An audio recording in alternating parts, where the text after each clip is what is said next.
Well, we're all talking about it right now. It is that persistent cough that's taking over the Bay Area during this cold season. Lots of tea here on this set. You can see it. Well, it could get even worse now that spring is here, Reed. And don't worry, you're not alone in fighting this cough. Yeah, for most people, the culprit of a lingering cough is a post-infectious one that lasts for more than 2 or 3 weeks after a respiratory infection. You're left with that stubborn mucus and sinus congestion that just won't go away. But experts like the Canadian Medical Association Journal says it's totally common and in most cases require some patience as treatment. Easier said than done because our jobs, we talk a lot and, just breathing air in and sometimes it's dusty in here. It's hard not to cough. Well, I feel like Gianna brought the cough to us because you get the blame. Am I wrong? Yes, you're wrong. I don't have it, I would just so not you come know. back to Look work at all this. I'm Switzerland. Look at all the shame and blame. This is what happens, Nicole. though. People cough on the airplane, and you look at them, and you're like, "How dare you bring this cough to the airplane? You should be home." And this is post-pandemic. But real talk. Gianna was sick, and it's been like several weeks. I was sick, and it's still been several weeks, and we're still coughing, the both of us. And, yes, but the I fat was guy better. in the middle is just fine. I was better, and then post-better, you got sick. Yes, and now the cough is back for both of us. So I feel you're like, next. Oh, okay. No. Say it isn't so. Well, you all have something to say about it. Check out some of these posts on X. Eric Bond says, OMG, it's been 10 weeks with this cough post-cold.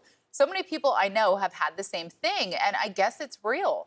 A user responded to Eric with a similar experience. Same here, man. Started in late January and just wouldn't go away. And then another user with a pretty detailed example have been sick on and off for the last 2.5 weeks. Fever, cough, throat, and nasal congestion.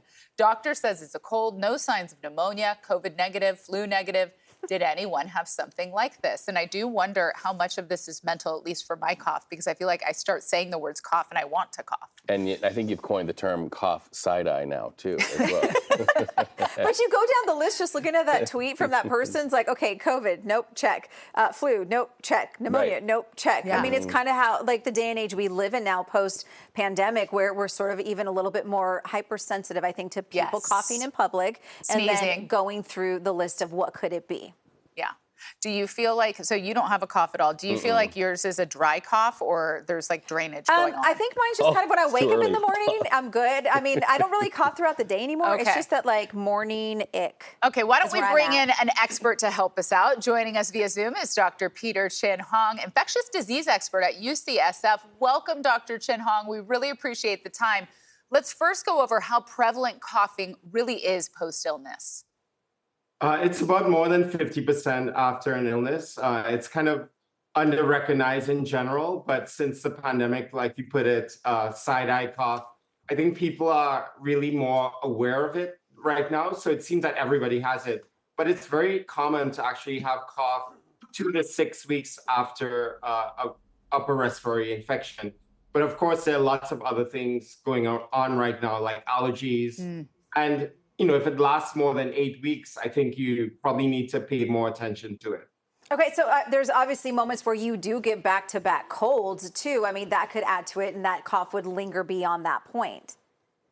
Exactly. There's so much virus soup out there right now that it's not unusual to get back-to-back colds. There are more than 200 viruses that cause colds. So if you get one, you don't really get immunity to that. You can get another one, particularly if you have school-age kids in kindergarten. They're coming home. It's the rotating, revolving door of colds. Well, there you go. And I was going to have soup for lunch, doctor. Thanks very much. You used the phrase virus soup. It actually really nails what it is out there.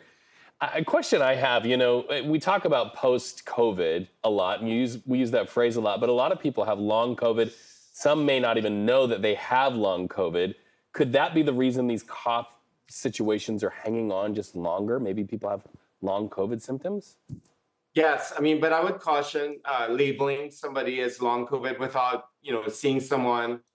But you're right, Reed, the definition of long COVID is very imprecise because we don't have a definite diagnosis or a diagnostic test. So I would say if the chronic cough goes with brain fog, fatigue, then I'd probably more suspect it rather than just the cough alone, which could be common by itself. All right, brain fog, virus soup, and cough side-eye. These are the vocabulary phrases of the day. Thank you, Dr. Peter Chin Hong. We appreciate you playing along with us this morning. Maybe we need a prescription this morning. Yes, I have the definitely, brain fog definitely. for sure. Or we need our kids to grow up because Gianna and I both have Littles. TK kindergartners. They're like little petri dishes. So true. So true. I have one home today. Thank you, doctor.